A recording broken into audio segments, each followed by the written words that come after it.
Hi friends, welcome back to Yuva's kitchen. இன்றைக்கி நம்ம யுவாஸ் கிச்சனில் மாங்காய் சாப்பாடு செய்கிறது எப்படின்னு பார்க்கலாம். இதுக்கு பழுக்காத ஒரு பச்சை மாங்காய் எடுத்திருக்கேன். இதில் பாதி காய் மட்டும்தான் நம்ம யூஸ் பண்ண போகிறோம். சாப்பாட்டை வேக வச்சு ஒரு பாத்திரத்தில் ஆற வச்சுருக்கேன்.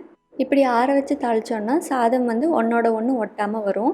மாங்காய் துருவுற போது பெரிய பிளேடு இருக்கிற சைடு பார்த்து துருவுங்க. அப்போ மாங்காய் பீஸ் கடிப்படுறதுக்கு நல்லாயிருக்கும். சின்ன பக்கம் நம்ம செதறணுன்னா எல்லாமே கூழ் மாதிரி போயிடும், கடிப்படுறதுக்கு வராது. பாதி மாங்காய் மட்டும் துருவி எடுத்து வச்சுருக்கேன். இது 1 கப் போல் இருக்கும். பேனை ஹீட் பண்ணி அதில் தாளிக்கிறதுக்கு தேவையான அளவுக்கு எண்ணெய் ஊற்றிக்கிறேன். எண்ணெய் கொஞ்சம் அளவாகவே சேர்த்திக்கோங்க. தாளிக்கிறதுக்கு கடுகு 1/4 டீஸ்பூன் அளவுக்கு சேர்த்திக்கிறேன். கடுகு பொரிஞ்சதுக்கப்புறமா 1 டீஸ்பூன் அளவுக்கு உளுந்து, அப்புறம் 1 டீஸ்பூன் அளவுக்கு கடலைப்பருப்பும் சேர்த்திக்கிறேன்.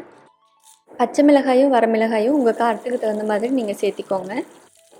2 கொத்தளவுக்கு கருவேப்பிலை, அப்புறம் 2 டேபிள் ஸ்பூன் அளவுக்கு நிலக்கடலை சேர்த்திக்கிறேன்.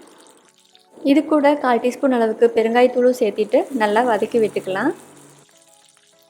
பீனட் நல்லா வதங்கினதுக்கப்புறமா இதில் நம்ம துருவி வச்ச மாங்காயை சேர்த்திக்கலாம். மாங்காய் கூட தேவையான அளவுக்கு மஞ்சள் தூளும் உப்பும் சேர்த்திக்கலாம். மாங்காயோட ராஸ்மெல் போக ஒரு 2 நிமிஷம் வதக்குனா போதும்.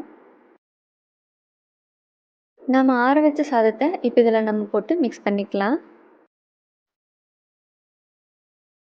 புளிப்பும் காரமும் கலந்த கலவையாக மாங்காய் சாப்பாடு சூப்பராக ரெடி ஆயிடுச்சு. இதை மதிய லஞ்சுக்கு பேக் பண்ணி கொடுத்து விடலாம். ரொம்ப சூப்பராக இருக்கும். மதிய சாதம் மீதி இருந்தால் அதை நைட்டுக்கு டின்னராக கூட ப்ரிப்பேர் பண்ணிக்கலாம். ரொம்ப சூப்பராக இருக்கும். நீங்களும் ட்ரை பண்ணி பாருங்கள். தேங்க்ஸ் ஃபார் வாட்சிங் Yuva's kitchen. Eat healthy and stay healthy.